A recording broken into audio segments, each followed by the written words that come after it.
That's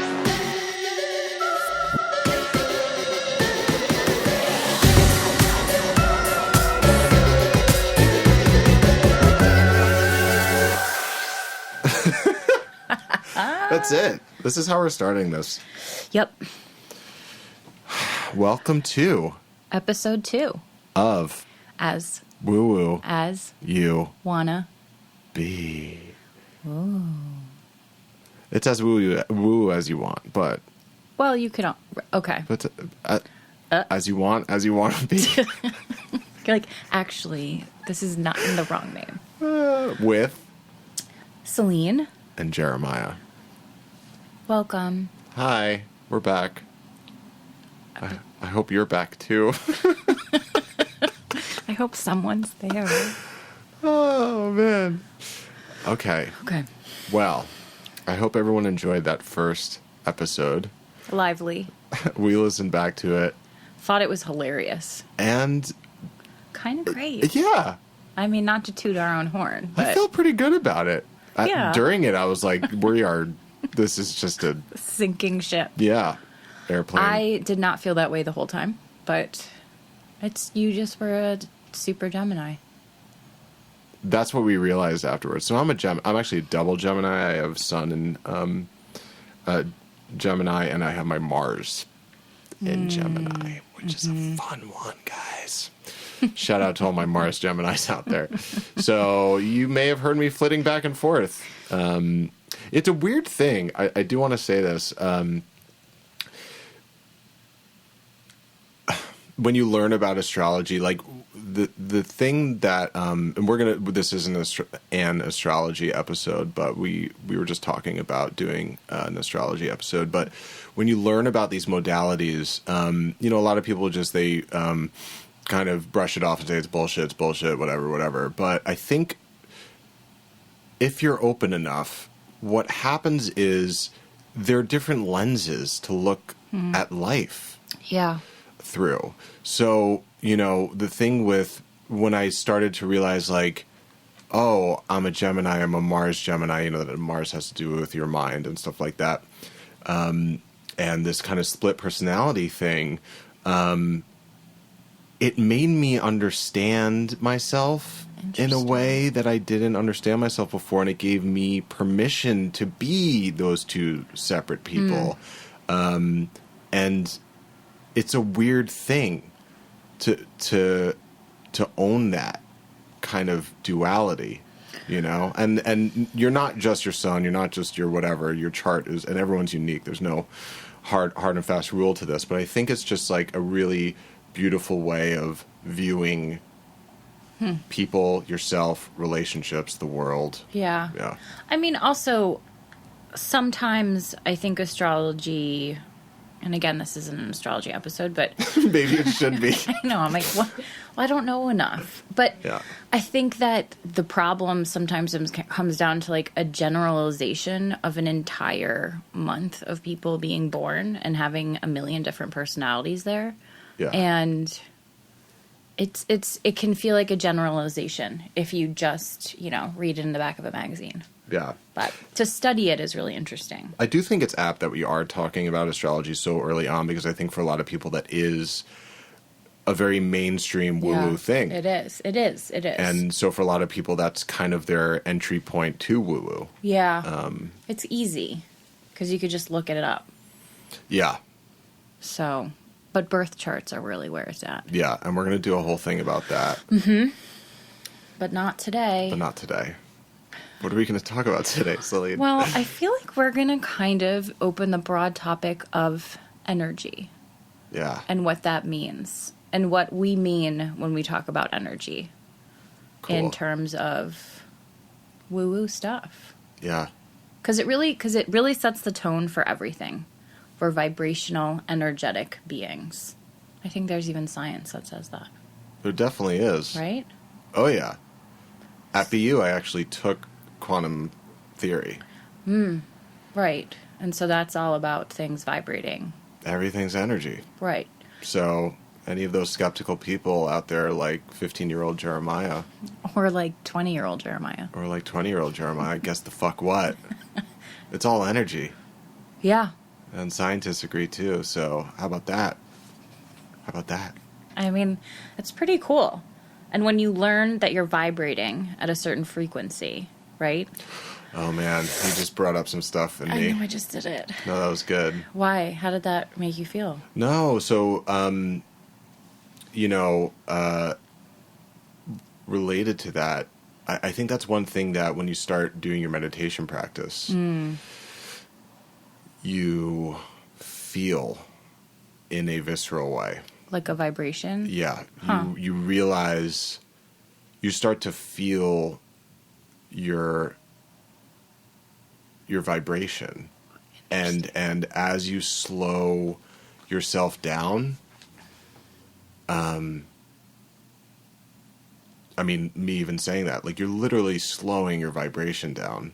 Yeah. And when you come out of meditation, you know, we're in New York City, so talk about a high vibrating place. But when you come out of that and then you kind of re-enter the current material world,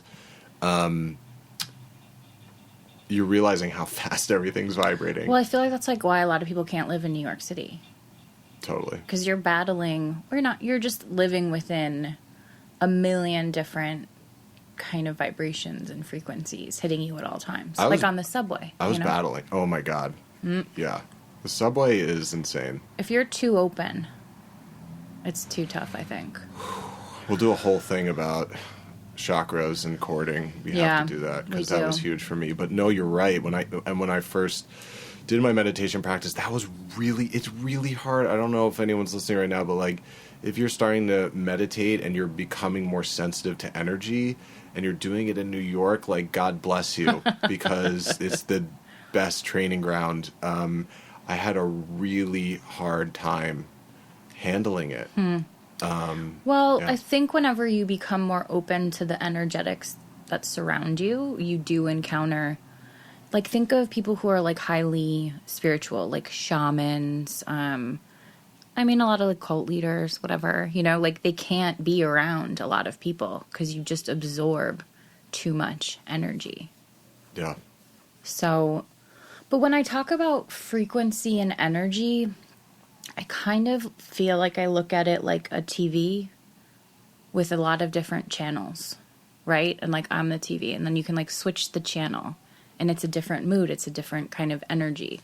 And so I think when you work with higher frequencies, more like higher vibrations, like maybe closer to like your higher self, like the astral plane, they're harder to communicate with how we are now because it's a different channel, right? Like third dimensional energy doesn't necessarily reach a higher frequency. This is too much for you. I can see you're so confused. No. I'm trying to... So like... Yeah, no, keep going. So here we are, human beings vibrating in a third dimensional world, right? Like doing all the different things. But there's also vibrations that are outside of what we see and feel that we can't see in everyday life, probably for our own benefit, you know, like it would be too overwhelming. But I think the more you practice meditation, being intentional, you open yourself up to be more fluid between those kind of like energies, those worlds. So you'll have cool stuff happen, like synchronicity, right? Like you'll be thinking a certain song and then you'll walk into like a grocery store and that song will be playing or something along those lines. So that's where that was really well put. Does that make sense? Yeah, that was great. I got nervous talking about it. No, that was really good. I was wrapped. But that's like Seth stuff. Yeah.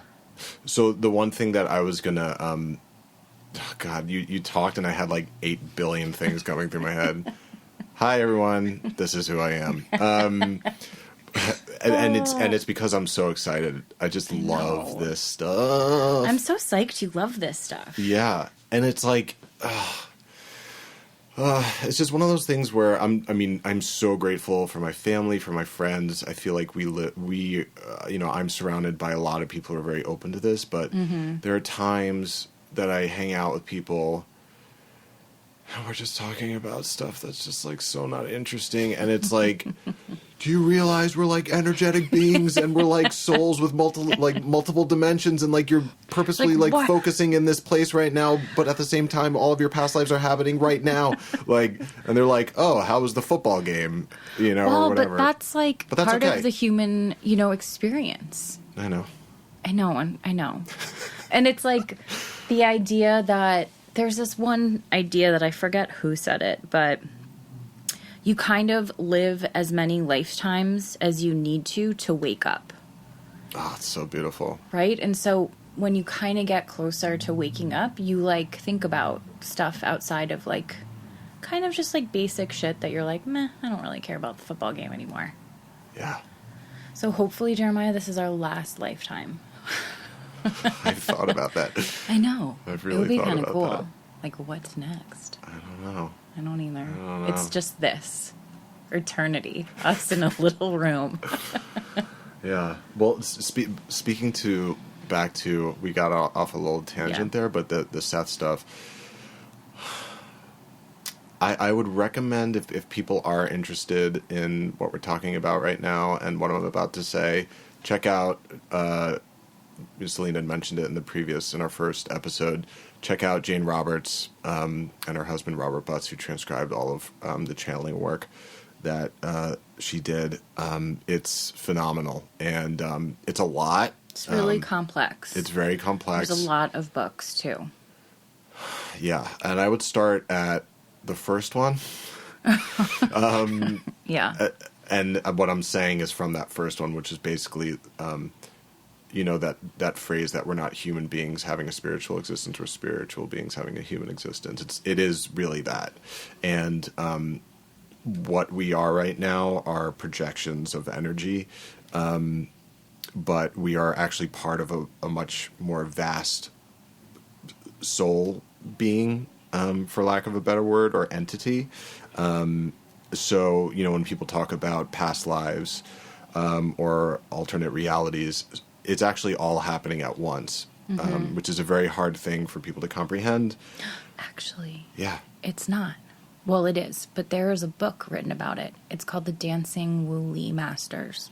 And in this book, Einstein actually does a chart of time. Sorry, that was so dyslexic of me.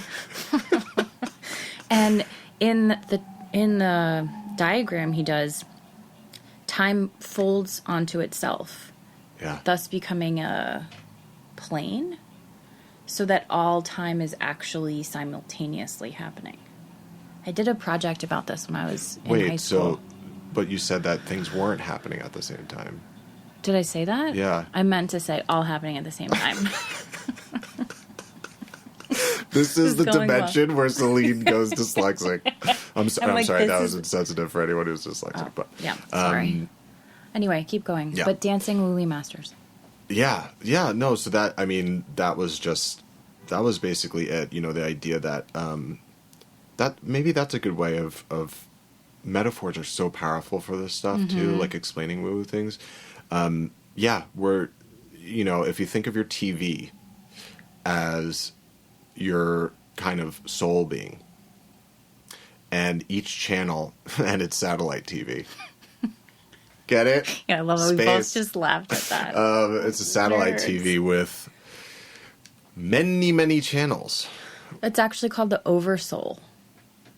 Right. This is a book I need to read. From Seth. Yeah. So you can keep going, though. Yeah. The Oversoul.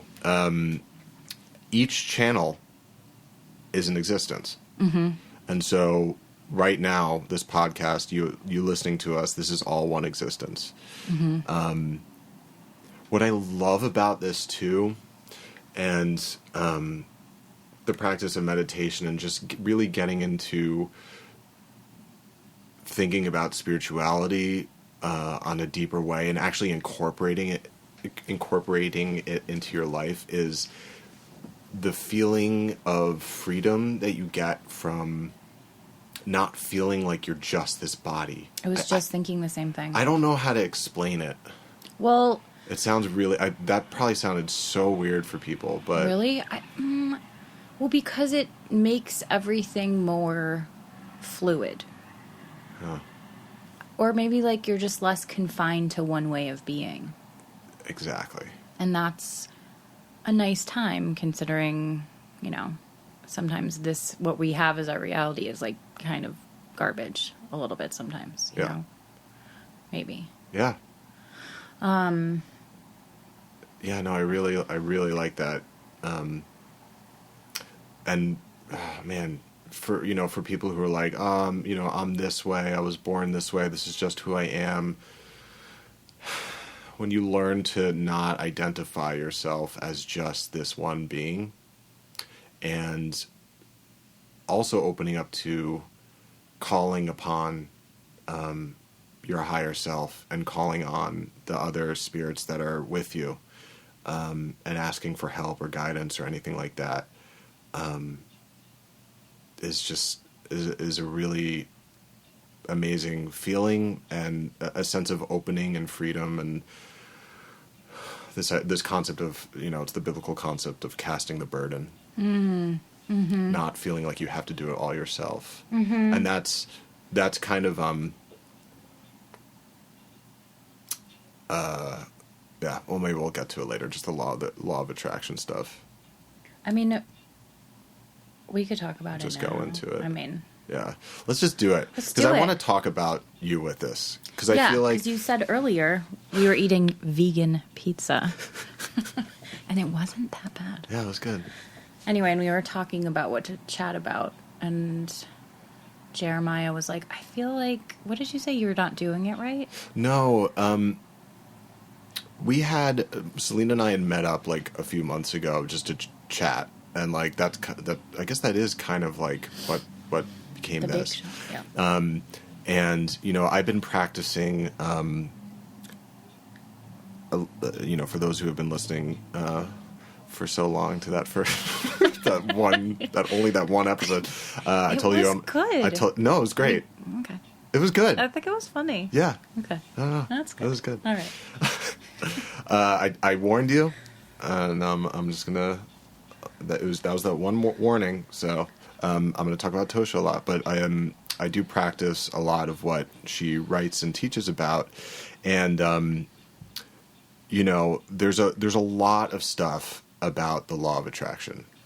Okay. It was very popularized with The Secret a number of years ago.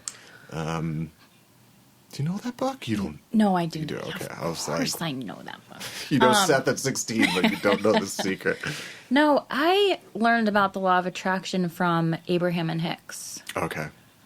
So around the same time, like in the 90s. Do you want to make that shout out to Abraham and Hicks about the technique that you taught us with the wheels? What's the wheel technique? Focus Focus wheels. wheels. I talked about focus wheels in the first episode, and I wanted to say that that's actually an Abraham technique. Is that what I was supposed to say? Yeah. Yeah. Can you actually explain, because people have no idea what you're talking about. Right. Okay, Explain. so focus wheels. Well, no, not focus wheels. Abraham. Oh, yeah. Okay. Everyone's like, you mean the guy who was going to kill Isaac? I'm like Abraham. I know my dad right now is like, why is she talking about Abraham? So, Esther Hicks is a sweet gal, older lady, who is a channel. She channels this entity called Abraham. And they have a bunch of different books. They have workshops. They have a book called Ask and It Is Given. They have a book called Getting in Your Vortex, which I think is actually really cool.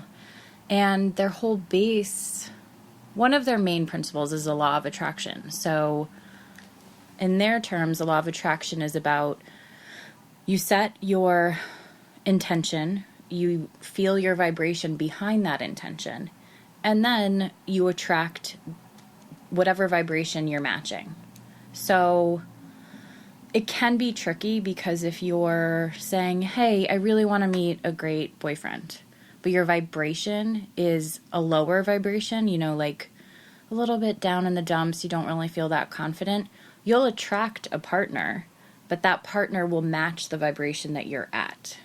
So perhaps it's not going to be this dream guy because you're not being your best version of yourself, or you're not attracting that energy. So you know, you can want a million different things and set your intentions, but if you're vibrationally not a match to that intention, that's not going to come true. And that's what's tough, I think, when you're learning about creating and intentions and sort of molding your life to what you want it to be, because you can want really excellent things for yourself, but if you're not in a good vibration of attracting that kind of life, like, you'll keep attracting shitty things. That was so well put. But that's the law of attraction. Yeah. Right? Yeah. And I think for a while, you know, Melissa, my partner, and I would always talk about this because she's, you know, she thinks about law of attraction stuff too. And then I talk about like the Tosha perspective. And I think if there was a point where like we were kind of disagreeing, but it's actually agreeing on the same thing. And a shout out to her friend Jillian. She gave me this book called Into the Magic Shop by James Doty. I don't know. Have you ever read it? No. It's so good. Sounds and like, a great title. You know, Jillian was overhearing, I think, Melissa and I talking about this stuff, and she's like, oh my God, you have to read Into the Magic Shop, which I read a few months ago. Amazing book, highly recommended. The guy is just an unbelievable person, neurosurgeon who basically, when he was 12 years old, learned the law of attraction and learned how to basically manifest from this woman who just like almost like apparated out of nowhere. And the whole moral of the story is, spoiler alert, if you don't, if you want to read this book, you may want to skip ahead. I mean, you're not like ruining anything. I'm not ruining anything, but basically the idea is that he got everything he wanted, but he didn't follow this woman. Her name was Ruth. That was like his, you know, like entrance to all this stuff. Ruth said the most important thing is you have to make sure you are coming from your heart center when you attract. Okay. Don't do it from the mind. You have to do it from the heart center. Huh. And I feel like that's related to what you're saying, where it's like you can manifest things, but it may not be for the highest and the best. So like, and that's what happened with this guy, James Doty. He manifested. He literally became a surgeon. I mean, you read the book and it's like this guy literally manifested everything. He came from a broken home. He was like on the path to nowhere, and the guy like literally went to medical school and like graduated and became incredibly successful in California. But he loses a lot of it. Why? You'll have to read the book. We're not doing a whole book thing. But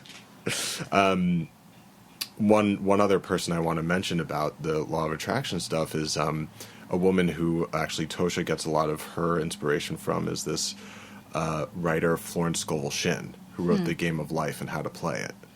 I feel like you might have talked to me about this before, this book, but I don't know it. Yeah. So this is an early 20th century author. There was kind of like a period in America in like the late 1800s, early 1900s where there was like kind of this weird... Everyone was into like magic. People were into like magic. Yeah, the and occult like, was like a big thing. Yeah. And Yeah. so she wrote this book, and it was pretty big, and she talks about how she has these two main themes, which is divine order and divine source. And she says that, you know, when it comes to manifesting, again, to your point, you can manifest anything you want, but you have no idea what the ramifications of manifesting are. And this kind of comes up in the James Doty book, too. He manifests a residency to the detriment of someone else, which is really interesting. But in Florence Scovel Shinn's book, she talks about, there's a number of anecdotes, but one about how this woman was coveting this house, and she spent like years just like envisioning the house, like wanting the house, like I need the house, I need the house, I need the house. And she got the house, but it was like her marriage ended, her, you know, like she lost all her money, like the house was actually in a wreck, like all that stuff. I mean, it sounds a little karma-ish. Totally. So like, Because I feel like what you're saying is a little scary to me. Like, you know, like you can manifest something, but like beware, something horrible might happen in its place. And like true, but also what is that really about? Mm-hmm. Like, you know, I don't know if I'm sold on the idea of like,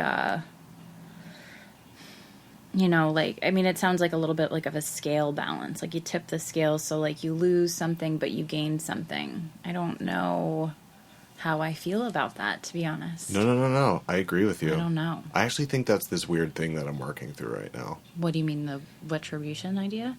Yeah.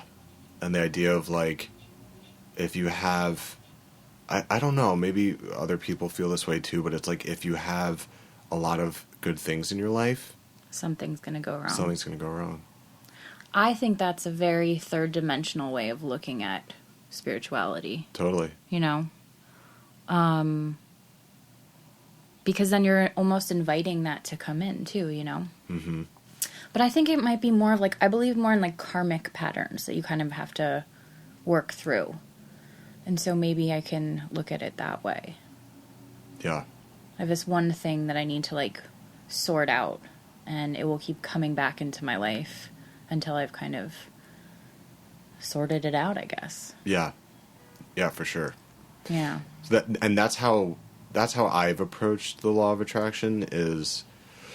It seems like it's a fear-based way of approaching it. Well, yeah, I hope I didn't inspire fear in anyone. No, I don't think that's didn't want to do that. No. I think it's more like... I think a lot of people probably feel the same way. It comes from like... Where are you vibrating? Mm-hmm. Are you manifesting these things from a place of ego? Mm-hmm. Or are you manifesting these things from a place of love? Mm-hmm. From a place where like what you are doing is not only serving yourself, but serving the greater good. Mm-hmm. And yeah. Well, I think an interesting thing that Abraham talks about is the vortex, right? When you're manifesting. And the first principle that you learn when like reading their teachings or I don't know, books is it's all about the feeling behind what you're doing. So I love that. Right? And it's easier to feel than to like conceptually visualize something. Like it's like why did that woman want that house and that you were talking about? Did she want to feel the feeling of stability and safety and security, or did she want to feel love this is so good. Or did she want to feel like, well, I have this big house that everybody can see and like meh. So like maybe manifesting like what you want from that feeling, like of course you're going to have some shit happen to you if you're like doing it for an ego reason. So I forgot where I was going with this. No, that was awesome. But the feeling. The vortex. So getting into your vortex is like imagining how you'll feel if this one thing happens. Like how I want to be more successful so I have more money. Okay, but that seems a little ego-based. But it's like, how does that make you feel? And like, I feel like secure. I can like afford things. I can pay for things I need. I can take a vacation. That's such a like delicious, delightful feeling. And like you build and build and build, and that becomes your vortex. And if you practice it enough, then you can like just sink into that, or more opportunities will come. Oh, wow. It's pretty cool. That is cool. It's pretty magic-y. I'm like, in my head right now, I'm like, I love that. I'm definitely going to go home and integrate that. I'm trying to, in my head, also integrate that with the work I've been doing with the Tosha stuff, where for her, relating back to the Florence Scovel Shinn, this is really from Florence Scovel Shinn. She talks about how, okay, well, if you want, let's say you do want that house. Mm-hmm. Case in point, right? Like, so instead of saying like, I want this house because I want to like be like cool, or whatever. Exactly, because that's how people talk. That's how people talked in the 1920s. No, but if you say like something along the lines of, I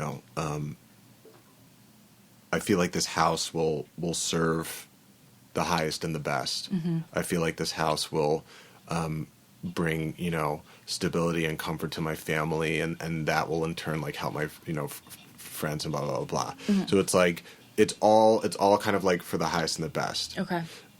And what that does is it, in the same way, it's like you're trying to remove yourself from doing this from an egoic center and do it from a place of love, from a place of, from a soul place, from your higher self, from this oversoul that we were talking about earlier, like getting back in touch with that, like, because that essentially is your source. Right. But the oversoul doesn't just come. Okay. Yeah. So you have to ask the oversoul to come help you. And so you have to, because I think when you think of like like something watching over you, you know, like it's always checking out and making sure you're okay. But I think the reality is, well, from my knowledge of it, it kind of just comes when you ask it to come because it's kind of busy. Like there's a lot of things for it to oversee. Yeah. So I'm getting this from the Seth material. I know. Yeah. I got to read this book. It's a great book. So I think that could also make sense why sometimes people are just stuck in a rut and they just stay in a rut for a really long time. Because no one's going to come and get you out. It's also divine timing. So that's like another... Elaborate. Yeah, so that's another thing that... that was the other concept that Florence Scovel Shinn talks about. There's divine source and divine timing. And so it's like... You know, a lot of times when people get into manifesting and law of attraction, they think like, oh, well, if I just think hard about this enough, or, you know, in 30 days, if you think hard enough, you'll get your whatever. And it's like, there's a lot of things at play behind the scenes. Framework 2, Seth. Oh, yeah. Yeah, so in Seth talks about this too, where like we live in, this is great, yeah. So he talks about multiple frameworks, but I'm reading another Seth book where it's called Mass Events, and it's all about like kind of mass soul events happening, which I feel like is really appropriate for what's happening right now in the world. But I just started getting into Framework 1, Framework 2, and Framework 1 is essentially what we were just talking about, like that one TV channel, right? And then Framework 2 is actually like the TV and like all the machinations of like the channel turning and all that stuff. So like there's all these things happening behind the scenes that you're not aware of unless you start to develop your, you know, psychic abilities or intuitive abilities where you can kind of start tapping into that or like call into, you know, your oversoul. Yeah. Yeah. I mean, I remember one time when I was little, when I was about 6, we moved to Brussels, and for my dad, he had got a job, and I had to go to school, and I went to school in French, but I didn't know the language at all, and it was really traumatic as like a tiny child. And I remember one time my teacher, I was like hysterically crying, so I was a super big crybaby. I was a baby, still kind of am, but me too. And she picked me up and like held me and gave me this like giant hug, and I felt everything melt, and then I felt really warm, and it was like the first time in my life that I was like, oh, there's something more. Like, oh, wow. It was a really powerful experience as a little kid. And in my head, I'm like, okay, well, that was a moment that I was young, and probably my guides saw that I was freaking the fuck out, and were like, let's just throw her a bone, you know, and like remind you that like you're not alone. And so I think when you're little, there's more receptivity. What's the word I'm receptivity? Yeah. Yeah. To that communication. And then as you age, totally, you're kind of just like, meh. That was so beautiful. I know, wasn't that a nice story? I love that story. I mean, it's those memories that like stick with you that I think they're there for a reason. Yeah. I realized I didn't finish Divine Timing. Go on. Not totally, but there's a timing to this stuff, and I think that's where faith comes in and patience. You know, these are lessons that I have a question about that. You have to learn. Yeah. So, who's like in charge of this stuff that's happening, according to Mary? Florence Scovel Shinn. Yeah. Like divine timing, who's that's doing a good that? question. Does she talk about that? I would have to reread the book. It's been a few years, but I think she takes a relatively traditional point of view about, like God? there's a God. Okay. But she doesn't go into like man in the sky stuff. I think it's Okay. more like the divine. The divine. The, love or expansiveness, the universe, just like in a larger kind of essence. Yeah. Interesting. Yeah. So how does Tosha feel about the law of creation? Like that? Well, I think for her, I cannot speak Well, for Tosha, but like, right. She very frequently talks about that the work that she does is very different from a lot of other spiritual practitioners and teachers in the idea that I think a lot of it has to do with surrender and offering and like really, like I said earlier, like casting the burden, letting go of what you think your life is supposed to be. It doesn't mean you can't have the desires. It doesn't mean you can't want certain things and need certain things. And it's definitely not like, she always says, like, you don't spank yourself for having desires. It's a natural human thing. But what happens is it's ultimately a prison. Desire, it's a natural thing to be desirous, but it's also, you fulfill one desire, you go to the next desire, next desire, next desire, next desire, next It's kind of like Buddhist. A little bit. But it's ultimately like trusting and flowing with that framework too, that like oversoul, that higher self, where you and I'm still practicing this. Yeah. I mean, this has been 10 years, and it's been a pretty amazing thing where you create space for spirit to come in. It's like you didn't work to get born. Right. It's not like you punched your way through the womb. Right. It's not like you dug, a bunch of trenches until, you were conceived or something. It's like, this is a gift. Okay. You were given this. So it's not the law of attraction in the typical sense. No. This is more of just how to live life. Yeah. Yeah. Yeah. So you weren't doing it wrong at all. No, I'm not trying to attract. What I'm trying to attract is what the highest, like my highest self wants. Right. So like a prayer I'll say daily. We're going to do, we'll share like daily practices. And I pray multiple times a day. And to who, you may ask? That's a good question. I asked myself that. When I was younger, it was, the typical kind of God thing. And over time, it's really evolved to more and more, I just see it as love. Okay. And I'll just pray, like, Tosha actually writes this in her book, use me, whatever I have to give, for the highest good. Let me be helpful and contribute my all.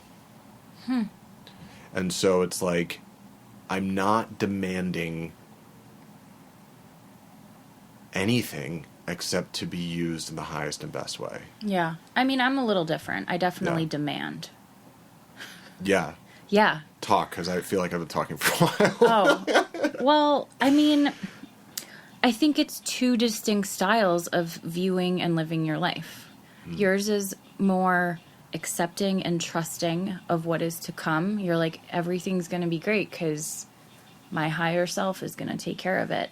And I'm with you on that, but I think that I have to be intentional about it.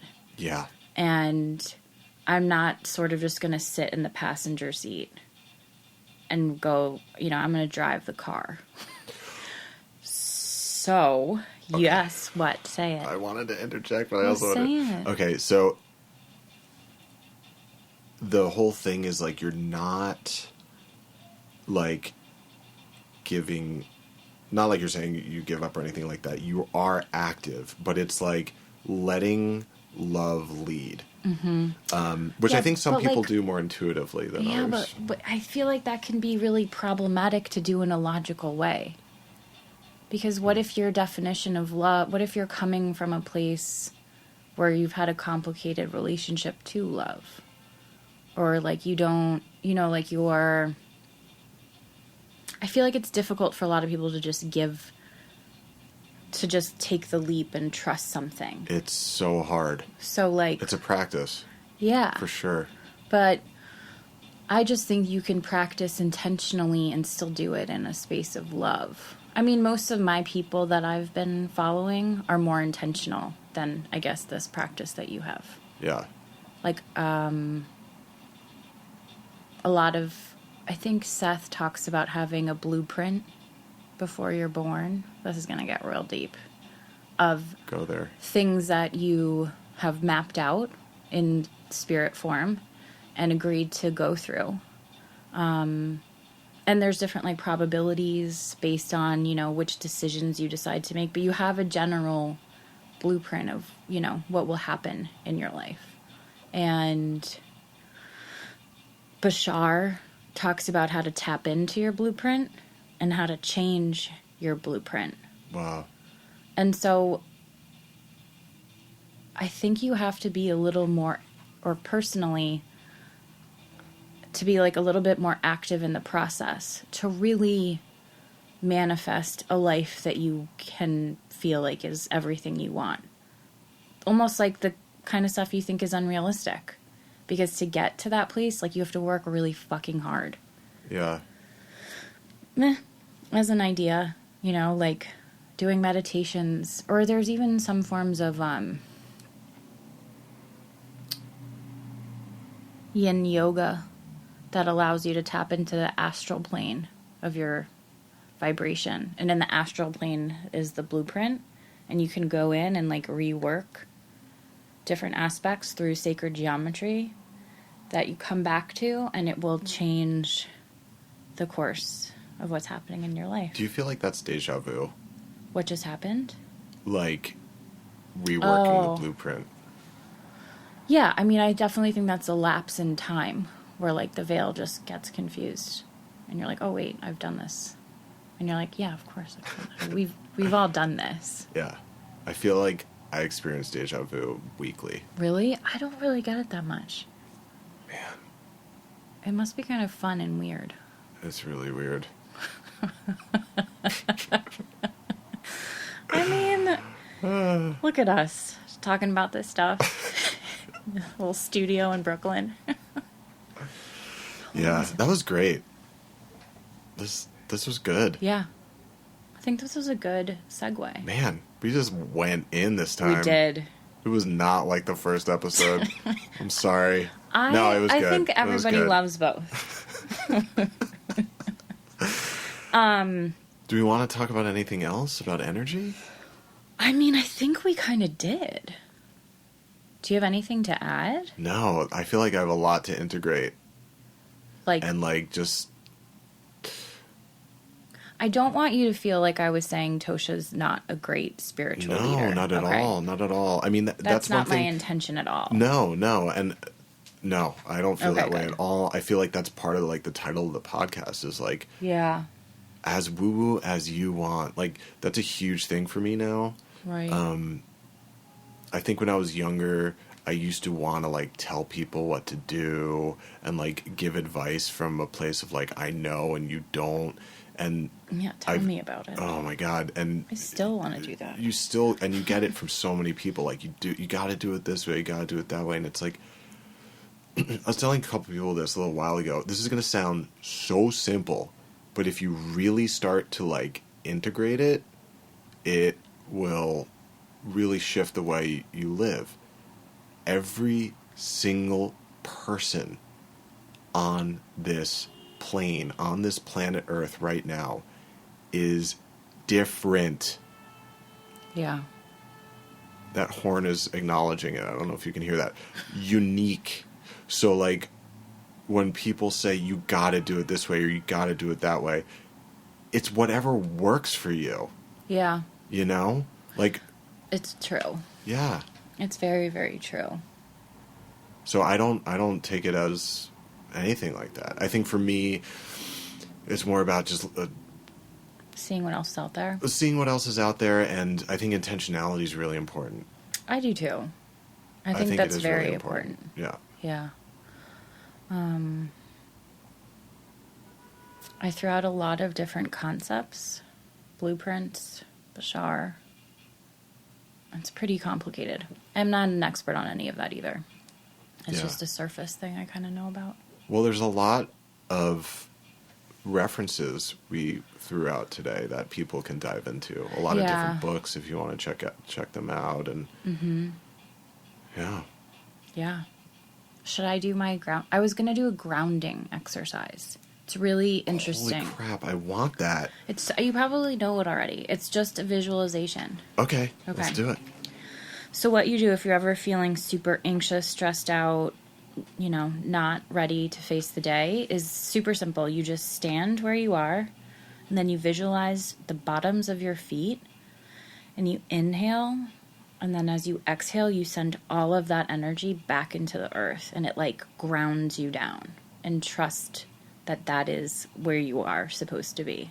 And just kind of hold that for, a few minutes or a couple seconds just to feel connected and anchored to something. I find it really helpful. I do it a lot before I go into treatments. So. Wow. It's a good one, right? Can't you feel that in your feet? Yeah. Yeah. That's it's awesome. like connecting. So. Well, bravo. Yeah. We did so much better. This was good. You were normal. I was normal. It's normal woo-woo. Normal stuff.